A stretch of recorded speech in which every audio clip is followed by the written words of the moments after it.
Homeowners often justify home improvements by saying, oh, I'll get this money back and more when I sell. And then they justify spending tens of thousands of dollars on something that they really just wanted to do anyway, right? But I see it all the time, Brian. I'm a realtor. yeah, Yeah. And I see people put money in the weirdest things thinking they're going to recoup. yeah, exactly. And we wanted to debunk some of that myth today. So, which home improvement projects actually pay for themselves with a higher home sale? We will dive in. There are a couple of them. There aren't many. So, spoiler alert. But welcome to the Bucks Outside the Box show, where we challenge conventional money advice. We get a little contrarian, and we just try to think outside the box about money. So, on that note, there are two reports that we're going to just quickly run through today. One by the National Association of Realtors, the NAR, and another by the Journal of Light Construction, which used to be Renovation magazine. They changed their name to something much more awkward and unwieldy. I don't know why.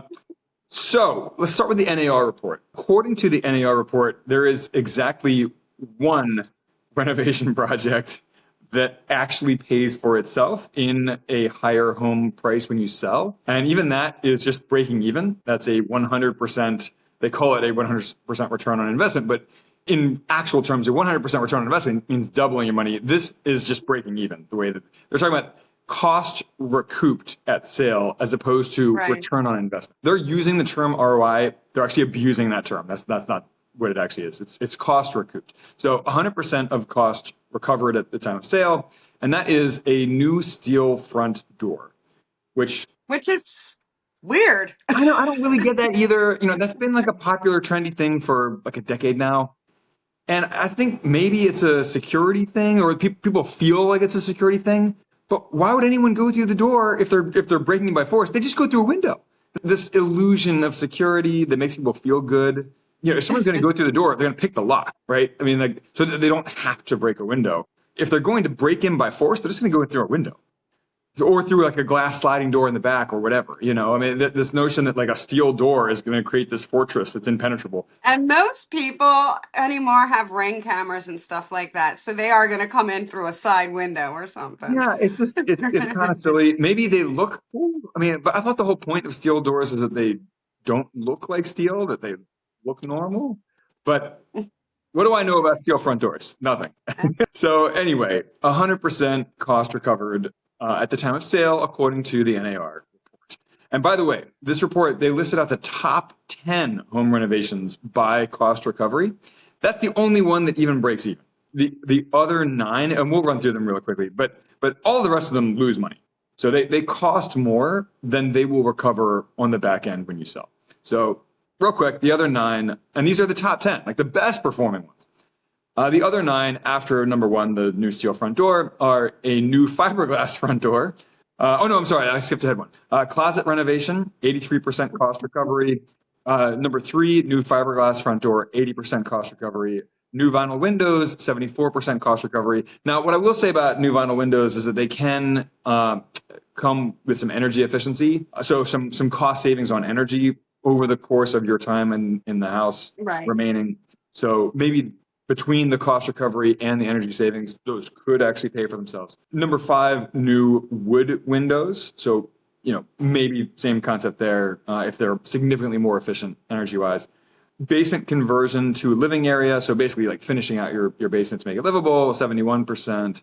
Oh, and new window. I have to mention something here because that is something that is often requested by buyers when I take them out. And when they see that, it may not increase the sale price, but it definitely increases the speed of the sale.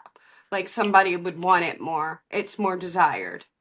Yeah, and finished basements do add some to the value of the property, as this report points out. That adds, you recover 71% of that cost, with a higher sale value. So it does add to the sale value, just not as much as it costs. At least, and this is a point we're going to come back to in a minute, that homeowners are paying full market price for renovations, right? As opposed to investors, they have a team of contractors, whether they're employees or whether they are like subcontracted out, but they have a relationship with them. They're negotiating kind of wholesale pricing for that stuff.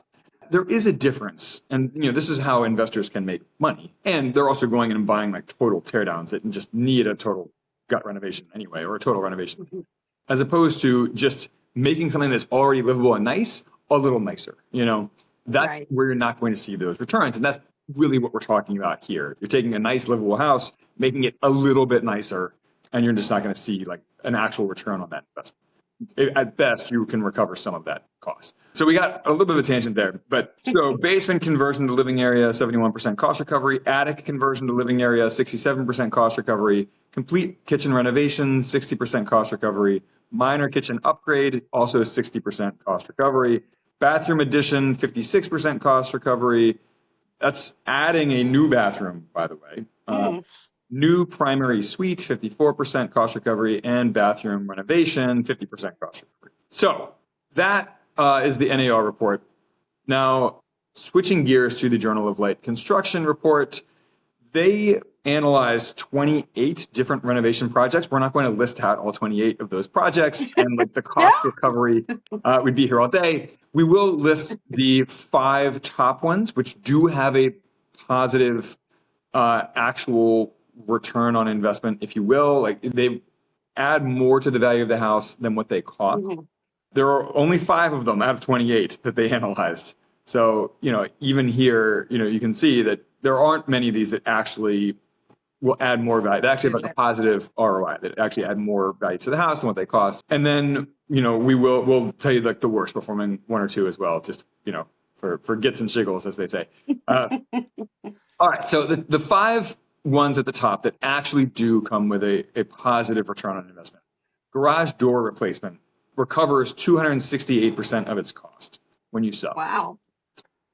So I wouldn't think that. Yeah, I mean, so if just to use round numbers here, and I'm not saying this is what it actually costs, but if it did cost you $10,000 to replace the garage door, hopefully it costs way less than that. But if it cost you $10,000 to replace the garage door, then it would add $26,800 to the value of the house. The JLC report, the Journal of Light Construction report, does include the average cost for these and the average amount added to the value. I just don't have that information pulled up in front of me right here. But you can actually look that up, and we'll include links in the show notes to both the NAR report and the Journal of Light Construction report if you want to check these out for yourself. So anyway, garage door replacement, that was the best ROI, 268% of cost recovered on sale. Entry door replacement, steel entry door replacement, like the other one, they're saying that it's a 216% cost recovery instead of the 100% cost recovery that the NAR is saying. These are different studies with different homes, different contractors. Right. So, the numbers come out a little bit differently. But yeah, people love the steel entry door, apparently. Makes them feel secure, makes them feel safe. I have to tell you, I have never heard any one of my clients say, "Oh, steel doors, we got to take this one." Yeah, I know. It seems silly to me too. It seems stupid, but again, what do I know? All right. Manufactured stone veneer, 208% cost recovery. And they don't say, by the way, I guess that is exterior, because sometimes people use that like stone veneer in their kitchens and or their bathroom or shower, like add texture. Yeah, or like you said, around the chimney or fireplace. But I think they're talking here about external stone veneer. All right. Number 4, siding replacement with fiber cement, 114% cost recovery. And minor kitchen remodel mid-range, 113% cost recovery. Now that makes sense to me. Out of all of them, it's probably the only one that does make sense. Yeah. Well, and siding, that kind of makes sense to me as well. Yeah. If you look at a house that just looks really beat up, sometimes it needs new siding. And that will make the house suddenly look sparkling and new, right?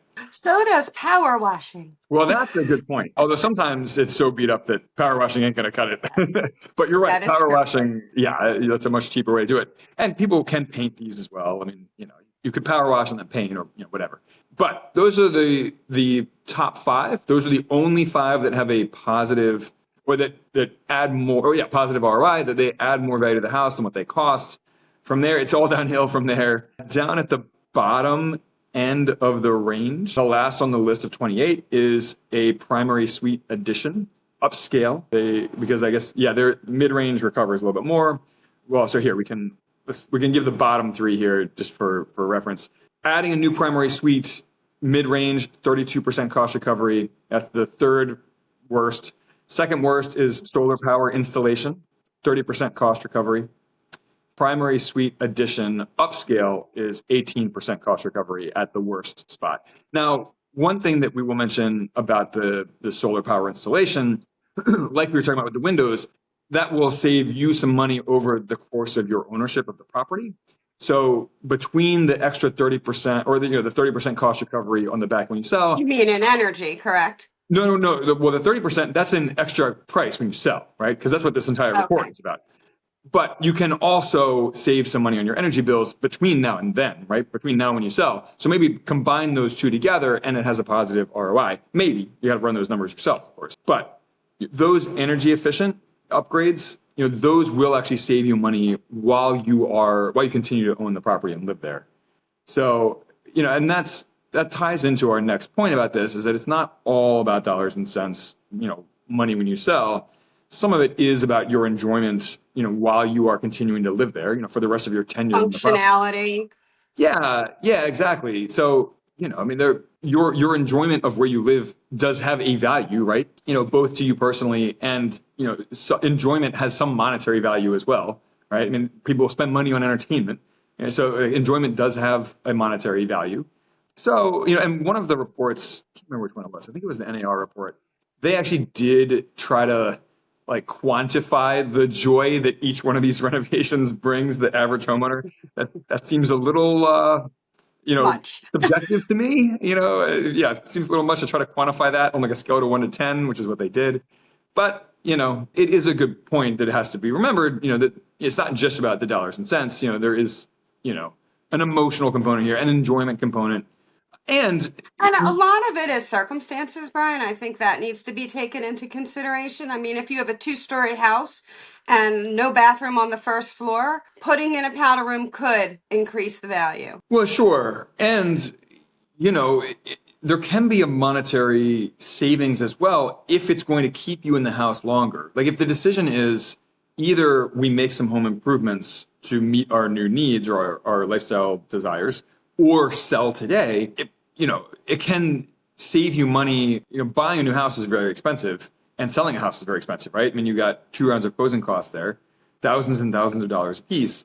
So, if that's the choice, either stay in my home and add some upgrades to have it fit my needs and wants, or move, then, that can make financial sense as well. Okay. And we already mentioned the fact that homeowners are paying full price for renovations and contractors and materials, whereas investors are not paying full price for any of that stuff. So that is something to take into account here as well.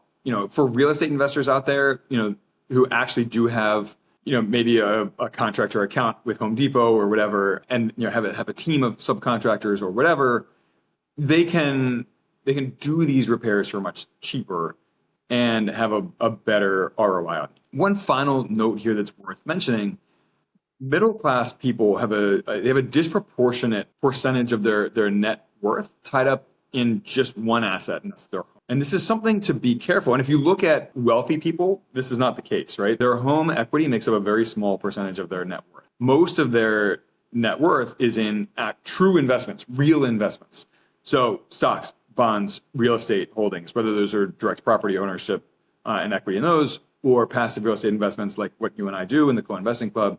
Middle class people have this big bubble in the middle of their asset sheet, and that's their home. And that's a problem because it's an illiquid asset that is not going to grow nearly as fast as true investments, like actual investments, grow. So that is something to be aware of. So you do want to be careful about sinking more and more and more money into your home. Now, you can borrow it, of course. You can go out and get a 2 or 3K loan from the FHA or other home renovation loans, whether that's when you purchase or when you refinance. But, you just want to be careful about having too much of your money tied up in your home. It's not an investment. Now, there are tax benefits, too, on certain items that you do, but even those probably don't help. No, and for most people, don't itemize their deductions anyway. So, especially after 2017, the Tax Cuts and Jobs Act of 2017 made the standard deduction much, much higher. So it went from roughly a third of Americans itemizing to now it's less than 10% of Americans itemize their deductions. So, just as a final note, your home is not an investment. Don't confuse it with an investment. don't justify spending on it as an investment. It is a living expense. It is a housing cost. And yes, we all need a place to live. Housing costs money, unless you're house hacking, which, by the way, you should consider doing. Or, you can take a job where your employer covers your home or whatever. But for most of us, housing is a living expense. But every living expense is a liability, right? It's in the negative column in your monthly budget. So the less you spend on it, the better. You want to put more of your money into true investments and less of your money into living expenses is the bottom line if you want to build wealth. So just be careful about sinking so much money into your home, to that one asset that ends up taking up a disproportionate amount of your net worth. Right. All right. We're going to get off our high horse on that note. Guys, if you of fresh perspective out of this episode, please subscribe to the show. We can wag our fingers at you even more often. No, not really. Most of the time we're not actually wagging fingers. But yeah, subscribe to the show. Pay this episode forward to anyone who who maybe has too much of their net worth tied up in their home, or is maybe considering a massive home renovation and trying to justify it to themselves as an investment. And if you didn't get anything out of this show, send us an email and let us know. support@sparkandall.com. And by the way, we didn't talk about it much today. We do run an investment club. It's called the Co-Investing Club, where every month we meet together, sometimes twice a month, to vet a new passive real estate investment together.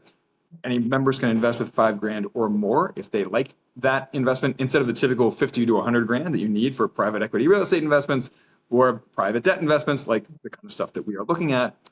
And if you are not familiar with these types of investments, let's be honest, most people are not familiar with these. We have a free course on it, sparkandall.com/free. Check it out. It's quick, it's punchy, 8 videos. They're all like 10 minutes or less. And on that note, stay weird, unconventional investor. We'll catch you next time. Bye-bye.